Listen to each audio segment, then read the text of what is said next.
Actually, the subject was going to be if I were 18 again. And Susie assigned it. And I wrote out a speech, and it just couldn't happen. Number one, it's hard to imagine being 18 again. But on top of it, the idea was if I had to do a spa again at 18 with nothing to begin with. And it can't be done today. So I had carte blanche. So thank you, Susie, for everything and for the carte blanche and the lovely words.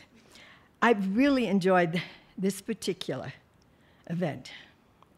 Old friends, new friends, and I've enjoyed everyone who spoke. I particularly enjoyed our Mr. Liu, who spoke a little while ago. I thought he was wonderful. But I was watching you innovate while you were discussing innovation. There were so many wonderful ideas. My high point was listening to Jose Maria Figueres. He said all the things I believe in as he gave us an early warning of the tsunami that will engulf us all if we do not change our ways. I was delighted to learn that Dr. Carmona is a Democrat.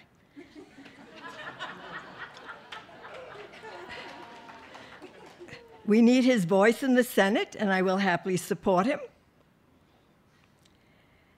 And I had the most fun listening and thinking about innovation. And since that subject did work, I had carte blanche to create what I think would be most helpful. So I waited to see what would happen in my thought process. This is the way I work. I like to go to bed with my mind like a garden prepared for planting. Innovation itself is a gardening process, from soil preparation and amendments to seeds, water, waiting impatiently for the first green shoots, and eventually harvest, you hope. Sometimes the birds get to the seeds first and nothing happens. But as Thoreau famously said, hope is a seed. As usual, I was rewarded a week ago at 5 a.m., and I awoke and started writing off the top of my head.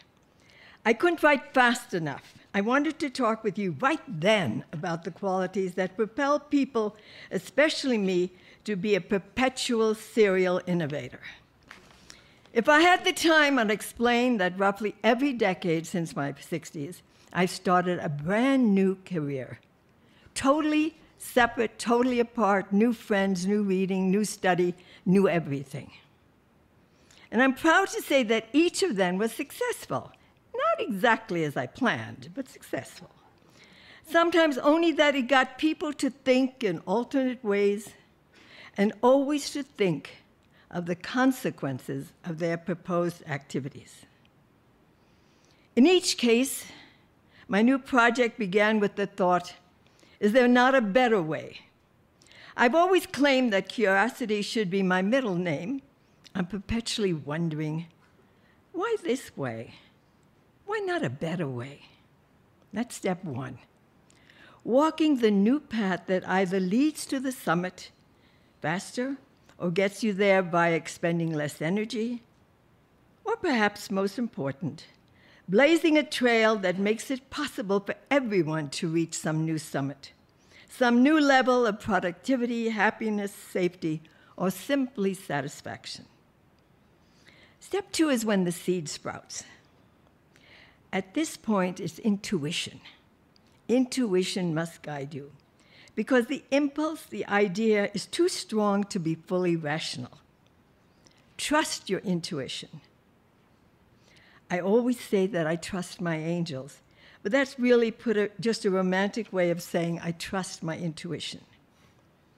Step three is the first dark moment when the possibility of impossibility sneaks in, the scent of failure. Yet we're innovators. We don't give in.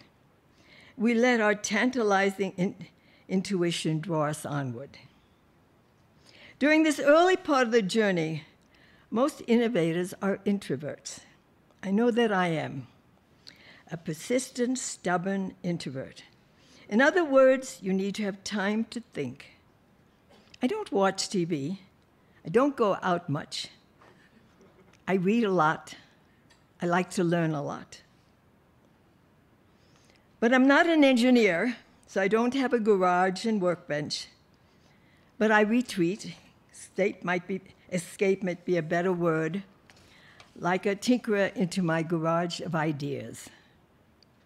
There I keep jars of ideas and influences, like the nuts, bolts, and screws you can't bear to throw away. My friend Aldous Huxley, during his lifetime a frequent ranch guest, used to say, "Experience is not what happens to a man, it is what a man does with what happens to him." You can gather experience all your life, but you aren't experienced until you do something with it. Not everyone feels compelled to take an experience and do something with it, but innovators do. Throughout my lifetime, I've been blessed and perpetually in awe of my good fortune. I always say that what I've done with my life has been what I was meant to do. But when I was asked what I would do if I was 18 again, I was stumped. I don't think anyone could ever repeat my life, even if you believe in reincarnation. I was born in Brooklyn in 1922. My vegan mother moved our family to Tahiti when my brother and I were very young. There my parents met Deborah Szekely, a healer and philosopher, who created a school of mysticism based on the wisdom of the ancients. He wrote about things nobody thought about or cared about, including how to have a healthy body in balance with the mind and spirit. I married him when I was 17. 6 months later, we stood in Mexico under the shade of 2 giant oak trees intertwined to form an arch, talking about our health camp to be. How this came about, very long story short, my husband and I are Jewish, he a Hungarian with a Romanian passport. He and all his fellow university graduates were ordered to return to Romania to report to the army to fight on the side of Hitler. Obviously, living in Hollywood, married to me, American-born, we felt safe and tossed each leather, until one day came the one that we could not ignore, advising us that if my husband was found in the United States June 1st, 1940, he would be arrested and returned to his country as a felon. Within a few days, we were packed up and were en route to Mexico. Our only asset, other than a 1928 Cadillac,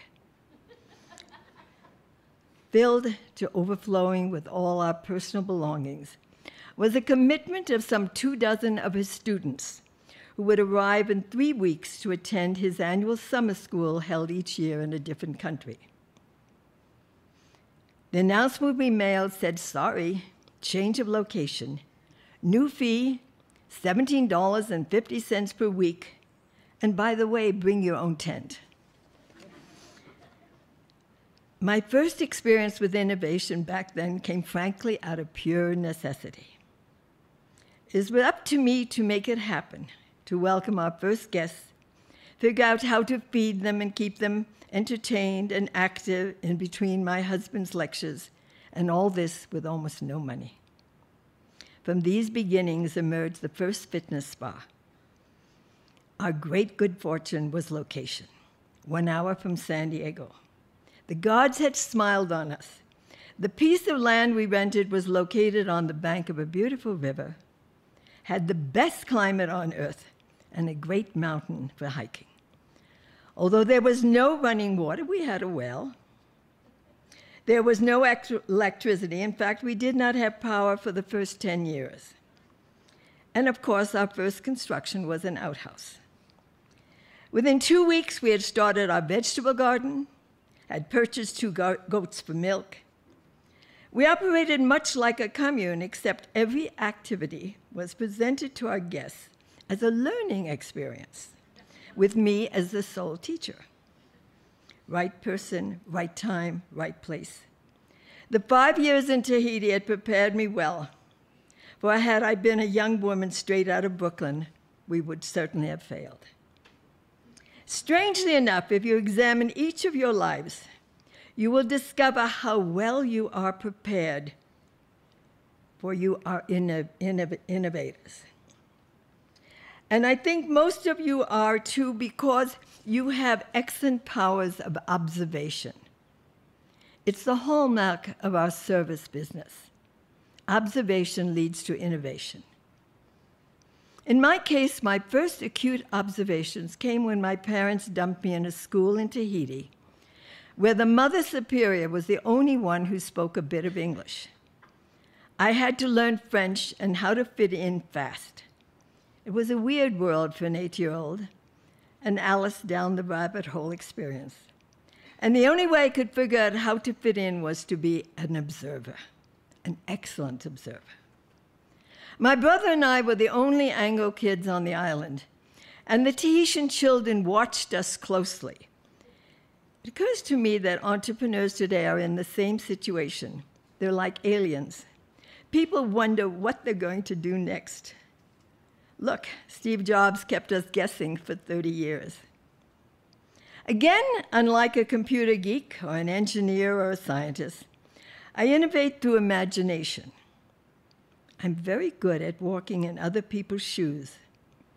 I imagine what they want before they want it in themselves. Okay, step 4. You gnaw the bone. You have the idea, and you keep it nearby. Sometimes your plan doesn't happen because it has been subtly, inexorably replaced by another similar but better idea.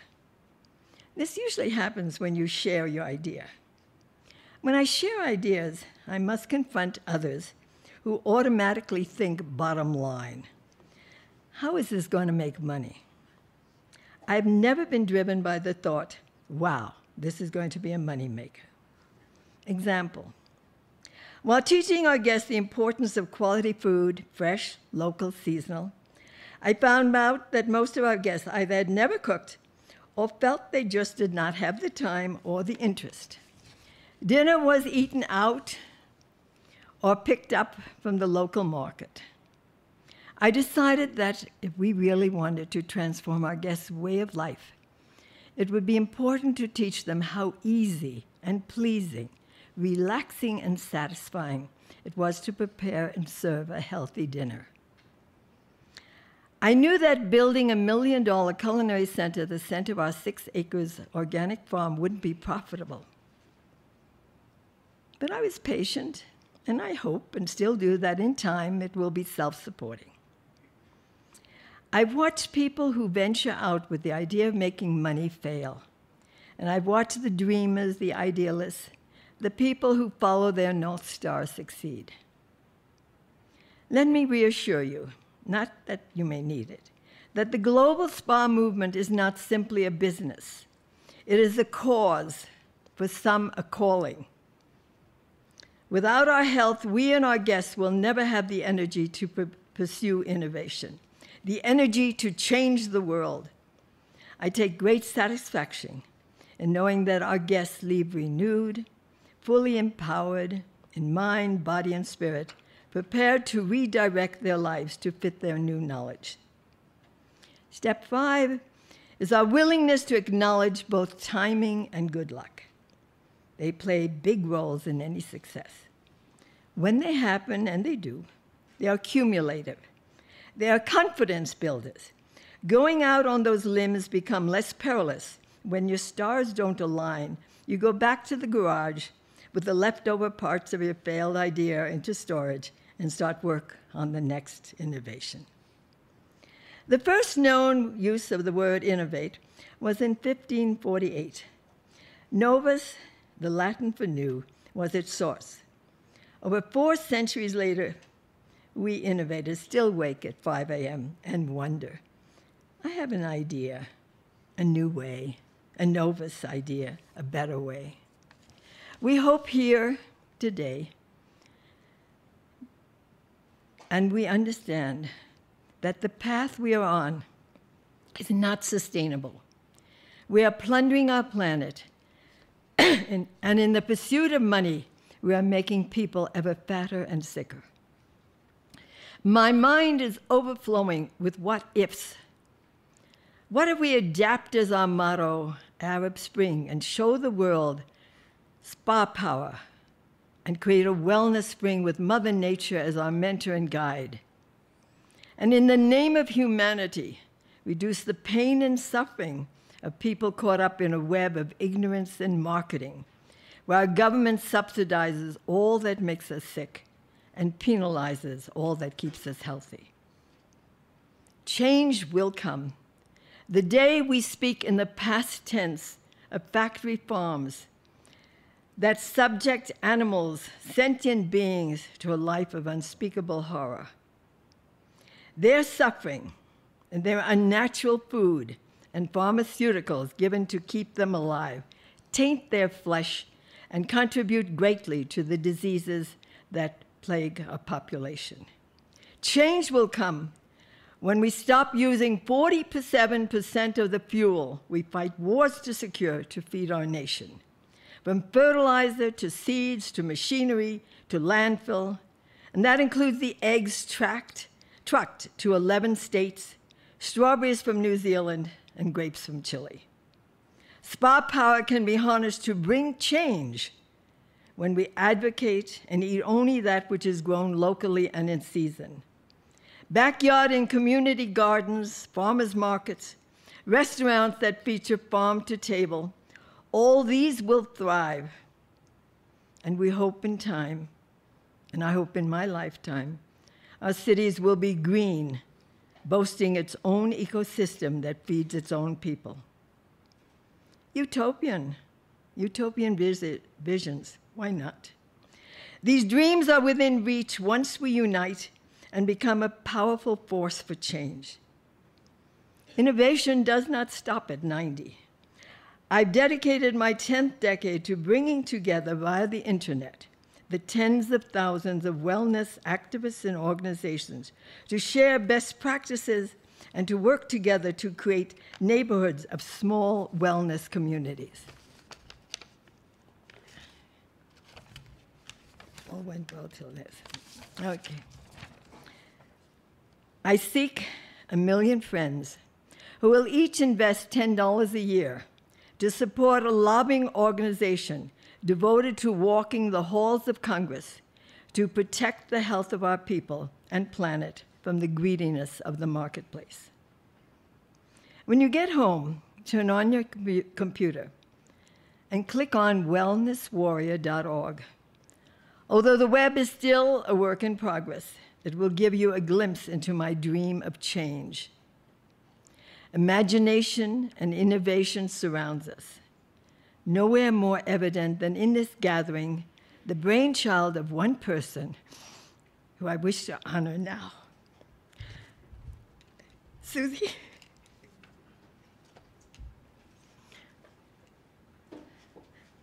Please come on stage so you can applaud her.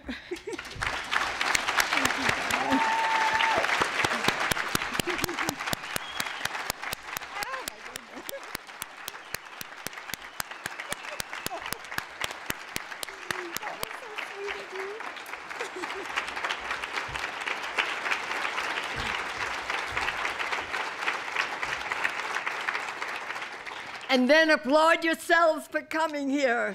And look forward to next year. Bye.